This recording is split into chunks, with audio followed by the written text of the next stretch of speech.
Alright, so greetings from Pennsylvania once again. And this morning we are at the Johnstown Flood National Memorial, just outside of Johnstown, here in western PA. So I have been wanting to do a video on the Johnstown flood for some time now, and today is finally the day. So what we're going to do in this video is we're going to kind of trace the path of the flood. So we're starting here where the monument is located, because right here is where it's called the South Fork Dam, where the flood started.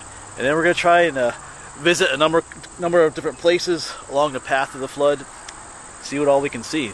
Kind of like following the path of history here, the path of the flood. But let's take a look at some things here first.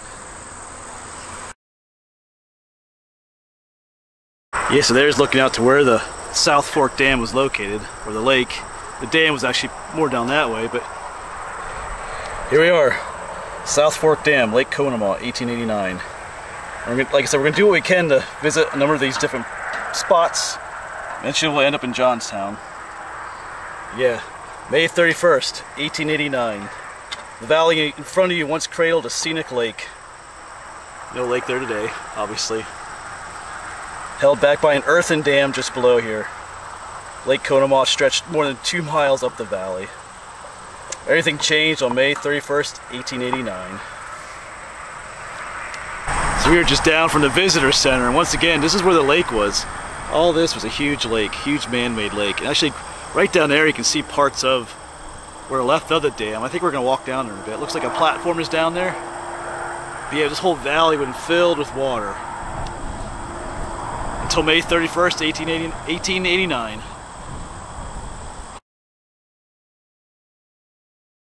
So the lake that was here, I think they started making it in 1838. I think it was finished in 1853. And they built the lake for the purpose of a canal.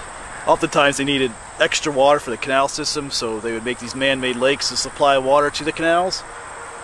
So that's what the purpose of the lake was created for. But later on in time, the canal, they stopped using canals. They sold the lake, and folks that ended up with this property was the South Fork Fishing and Hunting Club, and it turned this area into a bit of a resort.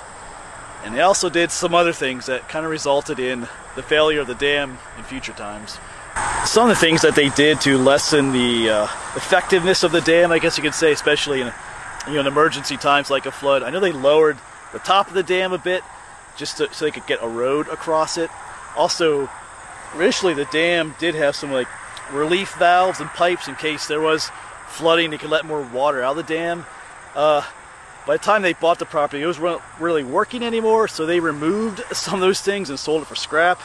So now, yeah, now you have no way to relieve, extra water in the dam. So they did stuff like that. I think there were like things called fish traps that got clogged, and they didn't replace those things. So it's a lot of the kind of stuff that you kind of overlook, and in the end you realize you shouldn't. But by the time they realized that, it was too late. So I think let's head on down to where the dam used to be, see if we can get a closer look. Like I said, I think it looks like there's a platform down there we can look out over. So once again, out there is our area. But here's an artist's representation of what the area would look like back then. There you have the lake. There you have the dam right there. That's what it looks like today. There's where the lake would be. Like the dam was right down in there. And here's an artist's representation of the moment when the dam finally broke away, or as it says up here, the dam melts away. Here's kind of what it would look like. Alright, so as we're walking down the dam area, I thought I'd tell you how I first found out about this story. It was way back in high school. I found a book, an old book down in my parents' basement. I think it was written right in the 1890s, I think. It was written soon after the flood. They just had a different way of writing back then. The book was really interesting. I think there's some parts missing from it. The book was in pretty bad shape, but yeah, an episode like this brings up the best in humanity and the worst. One of the things I remember, one of the gruesome things I remember reading in that book is what they found. Of course, over 2,209 people died in this flood. A ton of people. Of course, they found their bodies way downstream, past Johnstown. But one thing, like I said, as a high schooler, one thing that stuck in my mind is that way downstream they were finding bodies. Of course, the bodies had already started to, decompose a little bit, but the bodies, a number of them were missing fingers. Why would bodies be missing fingers? And here, It was because people were stealing the jewelry, the rings and stuff from these deceased people, but they couldn't get the rings off the people's fingers because, you know, when you die, as you decompose, you start to swell up. It's kind of nasty, but it's what happens. So they couldn't slip those gold wedding bands off the fingers, so they just cut the whole finger off to get the rings. Gruesome, but I remember it's the one thing I remember reading about. All right, I think we're here now. All right, so here's the trail that leads out to the dam. You can see the trail right there, it goes out. It's actually just down from the visitor center. And there's a parking lot down here. I went ahead and brought Naomi back down this way. Let's head out. And once again, this will be the lake out here. One headed 2 miles up that direction. Right up that way is the dam. You can kind of see parts, the edges of it right there. Alright, let's get up there. Alright, so we are almost to where the dam was. This is actually the dam right here, but we can eventually walk out there. But this right here, this was the spillway. This bridge goes across a lower area. Here it talks about what a spillway is. You know, all dams have these spillways. Of course, here's the dam itself, and the spillway would go this way. That's what this is right here. So the purpose of a spillway is to prevent water from going over the top of the earthen dam itself. You don't want that, because if it starts going over the top, it just erodes the dam away, and then you have dam failure. So you have these spillways that take the excess water in times of rain, or even like in flooding, and it diverts it away from the dam itself. Usually these spillways are made of rocks and stuff, or have rocks poured on them, or in modern times they're made of cement so they don't erode away so easily. But why didn't the spillway here work? Well, this little information board tells us why. Yeah, so why didn't it save the dam? In this case, the spillway was not wide enough or deep enough to handle the flow of water. The spillway was the only outlet. Remember those pipes and valves originally installed at the base of the dam? They had been removed. And also they had these metal screens that would have been like in front of the spillway, and they were to prevent game fish from escaping the lake that was out here. Remember, this was a hunting and fishing club, so this lake was full of game fish that they would fish. But they didn't want the fish, you know, the fish that they took time to release and grow in these so people would catch them. They didn't want them getting out the spillway, going this way off to freedom. So they would put these fish screens, and but all that did during the flood, those fish screens ended up catching debris and stuff and clogging the spillway. So all the flood waters couldn't come over the spillway. They went towards the earthen dam, overtopped it, and eroded it down. Alright, so we are walking on top of the dam right now. Back down that way, I'll be all filled with water. 14.5 million cubic meters of water was out there. That's a lot. And up ahead of us is the part of the dam that collapsed or melted away when the floodwaters overtopped it.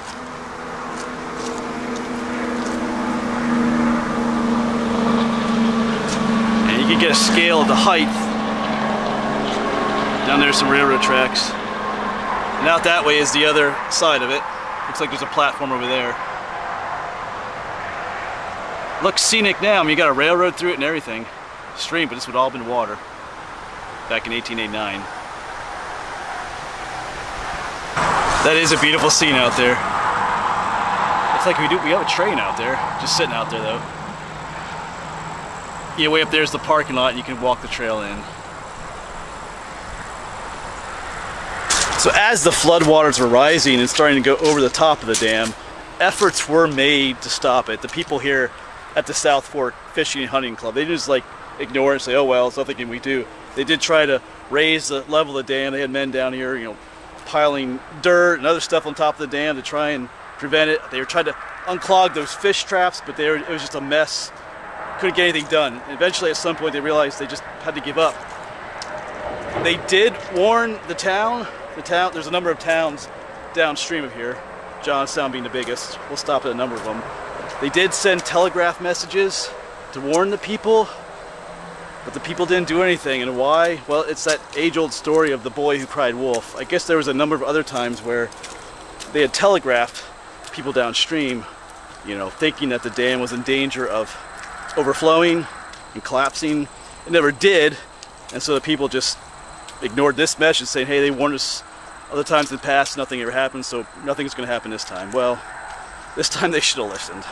So, you know, with all these tragic stories, there's always a chain of events, and at any one point in that time, if people would have done the right thing, or listened, or done something a little bit different, it seems a tragedy could have been avoided, but it doesn't always work out that way. Yeah, so at about 3 o'clock on May 31st, about 3.8 billion gallons of water made its way through that failed dam, headed downstream. And the first town it hit was the town of South Fork. So that is where we're headed next. Like I said, we're going to try and follow the path of this flood as best we can. And I'll be throwing up maps and stuff as I go to let you know where I am and where I'm headed. So if you want to, you can kind of follow along on Google Maps if you want to visit these places in the future. Yeah. Awesome, but a tragic piece of history. And that train is on its way now. Slowly.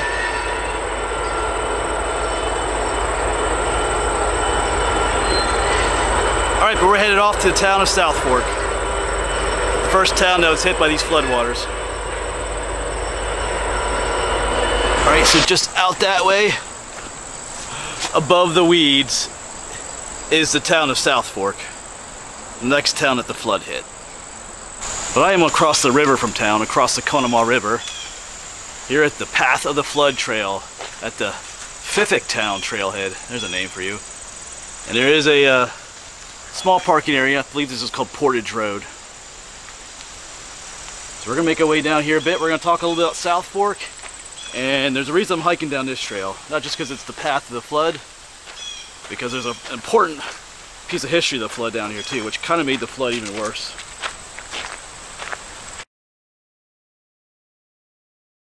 Also, I have channel sticker number 30 that I'm going to be placing out here somewhere along this trail. Forgot to mention that at the beginning of the video. I'm going to place a couple channel stickers out here these 2 days. I'll be out here in Western PA.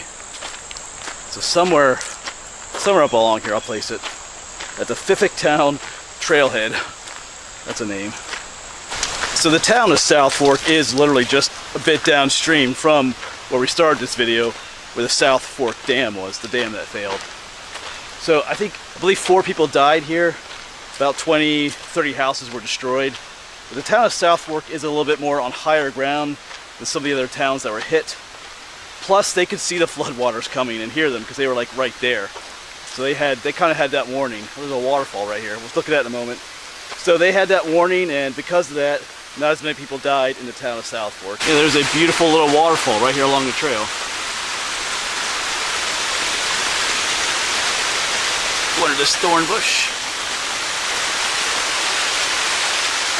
Yeah.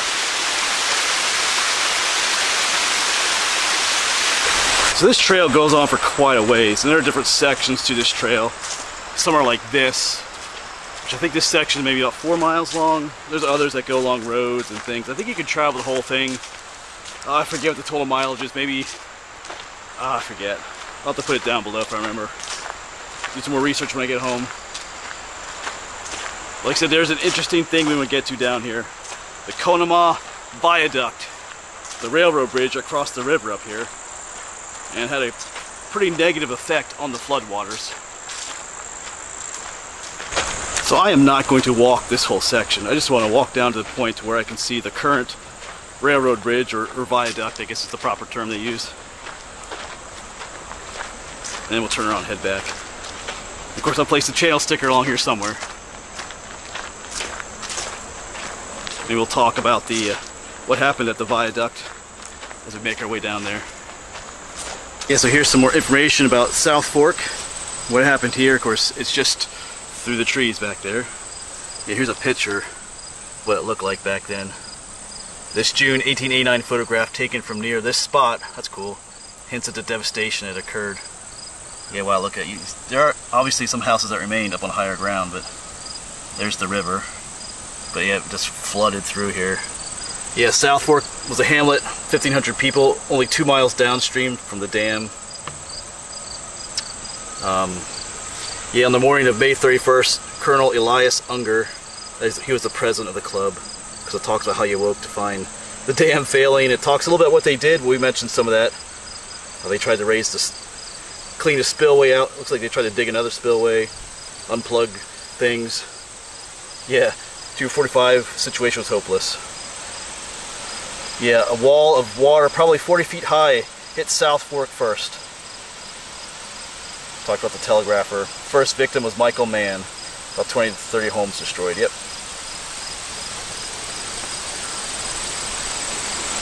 Yeah, here's some more interesting information. It talks about the telegraph operators, the brave messengers, how they stayed at their posts as long as they could, you know, to warn people downstream what was happening. Yeah, it talks about how Emma, she had to be rescued by one of the town doctors. She was the one here in South Fork.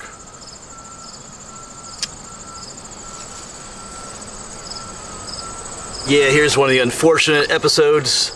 Here, Frank Decker in Johnstown, who later admitted that after receiving a message about the dam failing, he says, "We did not officially pass it on because, well, we had had that alarm before.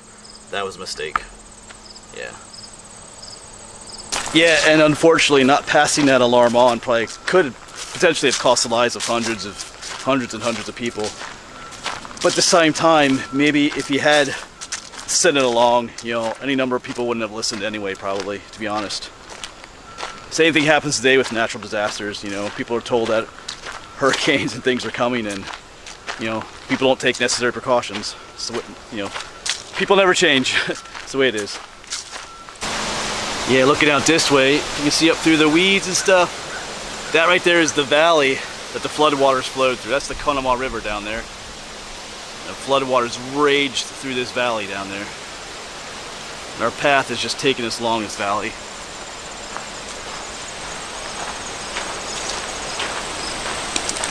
Alright, so just passed some people on the trail, got some helpful directions. So we're not too far from viewing the railroad bridge. Speaking of railroad, I hear a train down there. And she mentioned that there's a trail that goes off to the left. There's like a little rock outcrop where we can get a better view of the railroad bridge. That's cool. Never hurts to stop and ask people. So how did this viaduct make things worse for the flood, especially those downstream? Well, when the floodwaters initially break from a dam, they have a lot of momentum, a lot of intensity, a lot of power as they first rush forth. Look at that train down there. Screeching. As the floodwaters get further and further away from the source of the break, they start to lose some of that intensity. They start to spread out, and, you know, it's not quite as bad. It's still destructive. But what happened when it hit this viaduct up here, you know, the floodwaters are full of debris. You know, they just destroyed 20, 30 homes back in South Fork. Of course, the viaduct has those arches, but those arches got clogged up with all the debris, and the floodwaters backed up again. That railroad bridge acted like another dam. And it held for a little while, but then it broke as well. It collapsed. And so all the floodwaters were released once again. It's almost like a second dam break. So all the intensity that it had been losing, it was all regained again, which was unfortunate for those downstream, especially the next town, Mineral Point. It got utterly wiped off the face of the earth.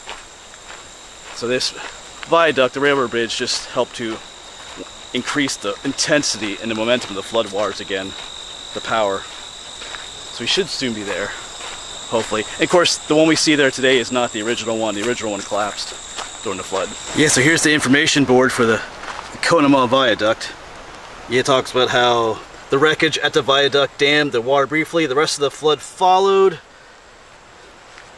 The river channel crashing into the viaduct minutes later. When the viaduct collapsed, the flood and the debris gushed forth with greater violence than at the dam.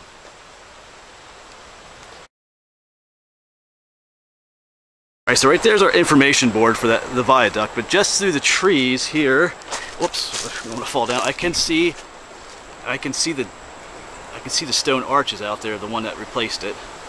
Not sure if it's going to show up on camera at all. It's kind of right through the trees there.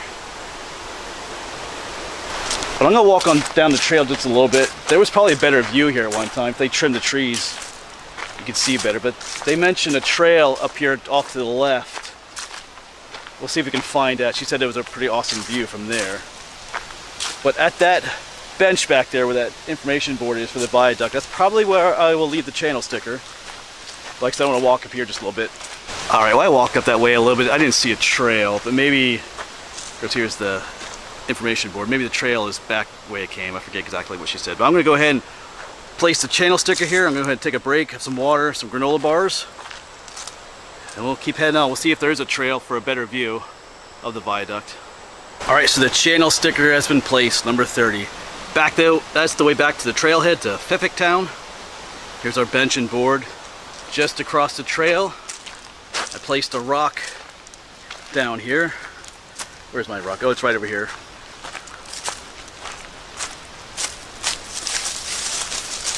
Yeah, so right here's our rock, just right across from there. And underneath our rock is the channel sticker there, number 30.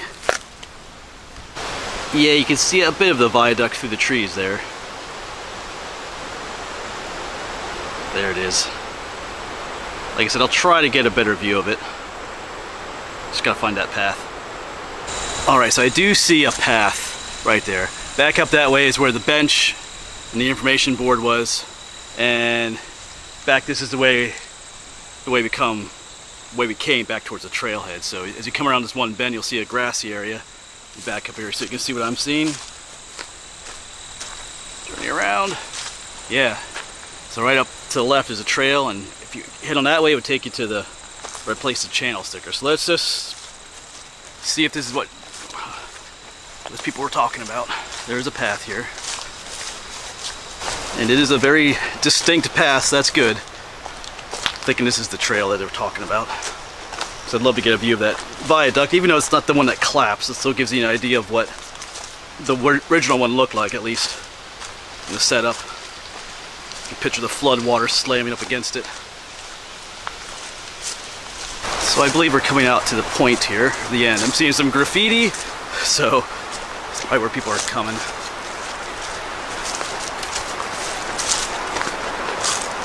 Oh, you do get a view. Wow.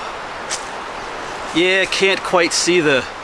You can see the railroad bed, but not quite the arches. I mean, this is the viaduct right here, so...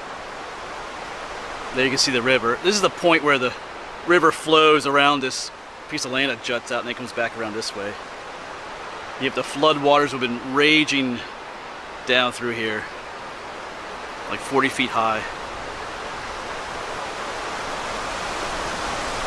Yeah, I can see some stonework down there, but we can't really see any of the arches. Alright, so we are back on the main path again. That was kind of cool, kind of disappointing. I was hoping for a much better vantage point of the viaduct, but it is what it is. And maybe there is a better place to see it. I just don't know. I've never been here before. But yeah, so it took me about, from the trailhead to get to where I placed the channel sticker, about 40 minutes to walk. So it's something to keep in mind if you come looking for it. Alright, I'm going to hustle back to Naomi, and we're going to get on going. The next town we're going to visit is Mineral Point. Like I said, it's the next one after this viaduct. And it got hit pretty hard, like I said. Wiped off the face of the earth. Down to the bedrock. So here is the little town of Mineral Point today. Got a row of homes going down that way. And it was a small town back in the day as well. Actually, Staple Bend tunnels up this way too, but that might be for another day. All right, and here's the Konamaw River. I'm not sure what this is, but it looks like there used to be a bridge going across the river here. Probably got washed out during the flood. But here they got some more information. Here they got an old map of. Oh yeah, right here is probably where we are right now. Here's looking down that street, which is probably down that way. Yeah, Mineral Point, small hamlet. Just, there were 30 homes here.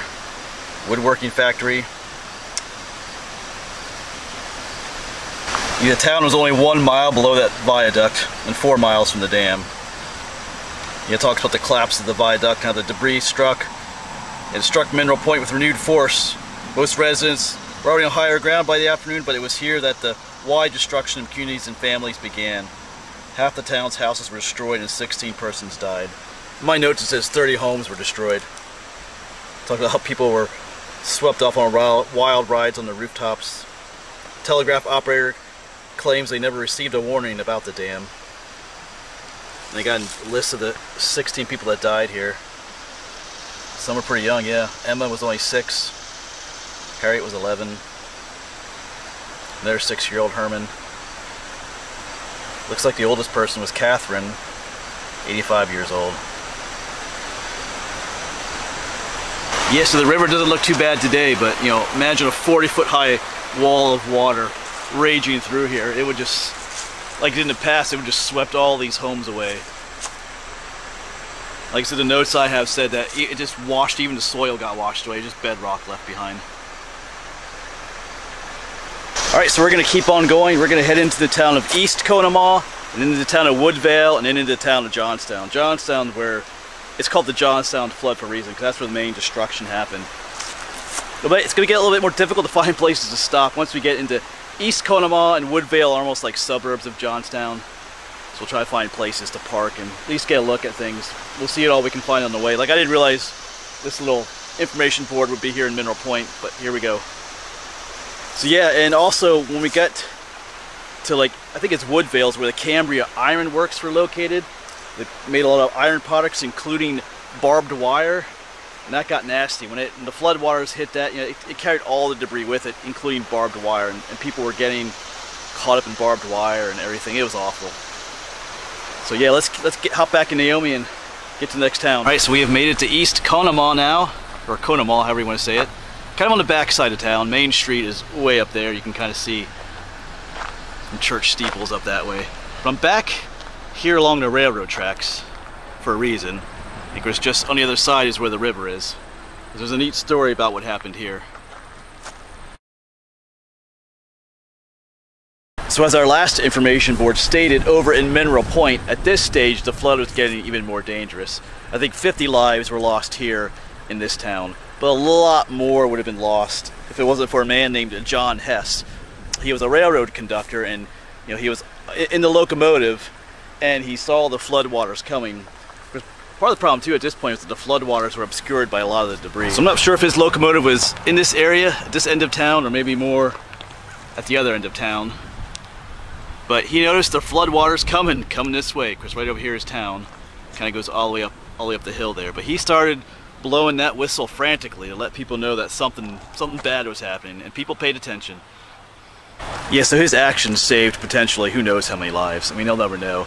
But 50 people still drowned here. And he had a number of passenger cars on his train, and I think a number of people died in those passenger cars too. Of course, all those passenger cars and railroad cars got caught up in the flood too, just going on down the river. That's how a lot of people died in these floodwaters. It wasn't always by drowning. It was just getting hit by debris. You know, railroad cars wrapped up in barbed wire. You know, there's whole houses floating down the river. This flood. So I mean, it's an awful thing. Just, yeah, like I said, you almost couldn't. It just looked like a mountain of debris instead of water flowing towards you. All right, so like I said, we're gonna head down. Woodvale is just down the river here. I'm not sure. We'll try to find a place to stop, but that's where the Cambria Iron Works was located. I think about 314 people died in Woodvale. All right, so let's get back on the road again. Maybe we'll give you one more last look at town here. Yeah, so once again, the floodwaters were to come this way. Most of these houses here would have been wiped out. All right, let's head towards Woodvale. Almost in Johnstown. And we have made it to Johnstown. You can see Naomi there, but rather large town. And up ahead is the historic stone bridge. Played a pivotal role in the flood.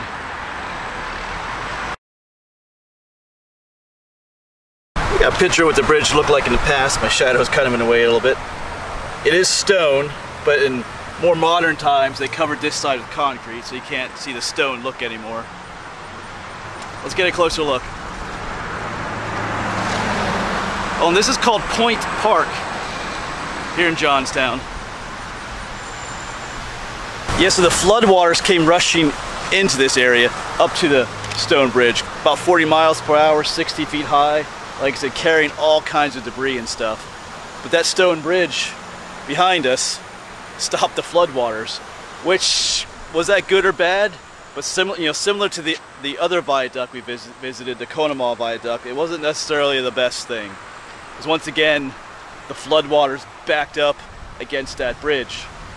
But this time the bridge didn't collapse. Yeah, and here we are at the point of the point. And there's the bridge. Yeah, two rivers meet here. I believe this is our Konamaw River, where the floodwaters came roaring down. Right, like, it's like 60 feet high through here. Slammed into our bridge with all the debris and people and everything. But what happened is, once again, the water's backed up right against that bridge. But they actually backed up this river right here. I think this is called the Little Stony Creek or Little Stony River. And they actually backed up this way quite a bit. And what happened then isn't too good, because once the water's backed up that other river, Stony Creek, they eventually came back down, and it was like a second wave of flooding. The first wave came through, slammed against the bridge, then you had the waters back up the other river, but eventually they came back, and it was like a second wave of flooding hit the town. Caused a lot more damage. Yeah, so the debris piled up about 70 feet high against that bridge, and it was about, I think I read, about 30 acres of debris, and there was people caught up in it. Like I said, all the houses that flowed downstream, all the railroad cars, I meant the barbed wire again, but that was a big thing. Some people got stuck, wrapped up in barbed wire and stuff, and then the whole thing caught on fire. Because gas lines are broken, so imagine being caught in that pile of debris. You could die by flooding or being hit by debris, but now there's a fire raging in that huge debris pile, and it's awful. Imagine being trapped. You can't get out, and now there's a fire approaching you. It's awful. You can't get out.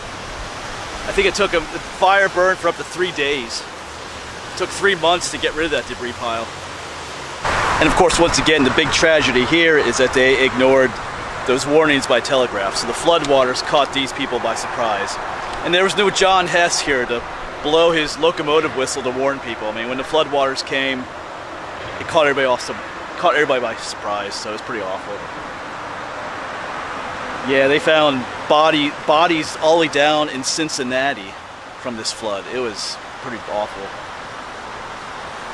So the next place we're going to head is called the Grand View Cemetery. It's up on the mountains behind me. It's where the vast majority of these flood victims are buried. There's over 700 unidentified victims of this flood that are buried up there too, in like unknown plots. So we're going to head up the hill back there and check this place out.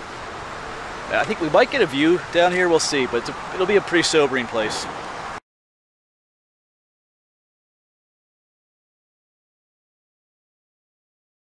Alright, so here we are, Grand View Cemetery. The unknown plot. And they have a giant memorial here in memory of the unidentified dead from the flood, May 31st, 1889.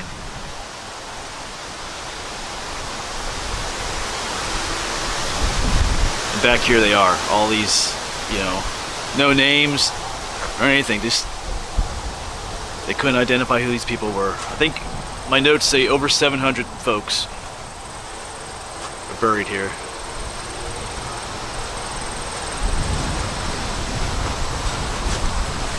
Wow.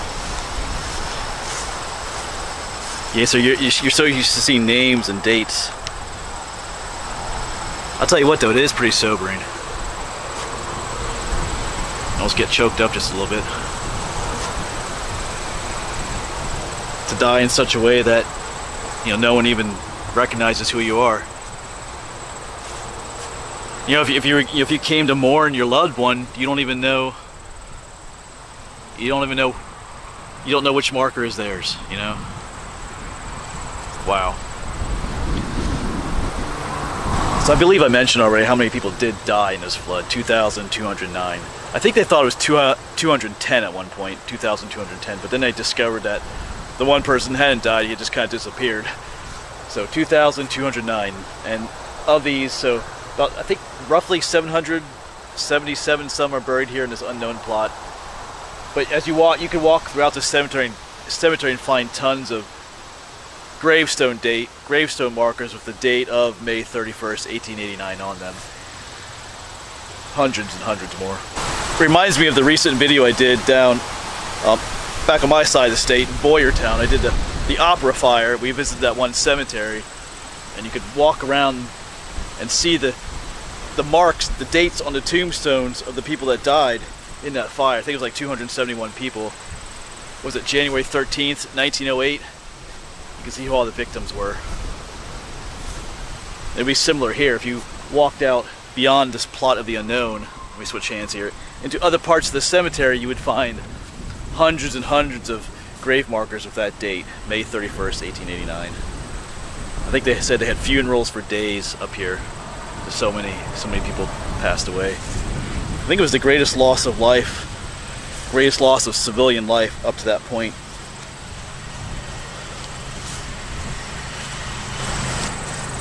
And as I often say in my videos, when we walk around places like this, each one of these people, you know, they had a story, but you know, we don't really know who they are. You know, how did they? I mean, obviously they died from the flood, but how did each one? Did they drown? You know, were they trapped in debris?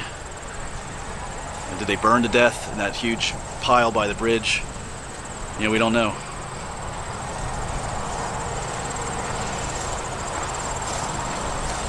Just rows and rows of them.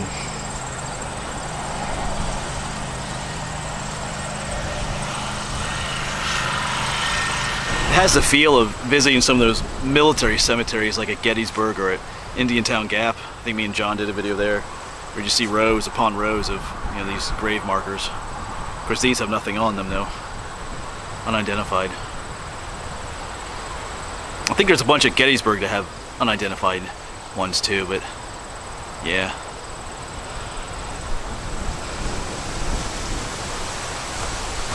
Alright, well, we're going to say farewell to this sobering spot. I mean, I've been wanting to get here for a while. I've always seen on Google Maps and stuff, but it feels totally different to actually be here. Like I said, it gives you a real... It kind of hits you when you see just that many. Like I said, this isn't even everybody that died. These are just the people that they couldn't identify. Cool little monument for them. But I do want to see if we can get a view. It's called Grand View Cemeteries. I think maybe we might be able to get a view down into town. We'll see that. We'll see. Then we'll end this video at some point here soon. Yeah, so this cemetery is just huge. I mean, we were way down there somewhere where the plot of the unknown was. It's massive up here. Do some pretty cool views. Grand View Cemetery, appropriately named. Of course, I was trying to get a view down there to town, but I'm not sure. I couldn't really see a vista from anywhere in the cemetery up here. Maybe there is, I just don't know where it is, but yeah. Wow. So as always with these videos, if you want to learn more about the Johnstown flood, if this video piqued your interest, you can obviously go online, do a little bit more research. I kind of just touched on and visited the highlights of the flood. You could film a 2-3 hour documentary on the flood and still not be done. Alright, as always, thanks for coming along, and I'll see you around.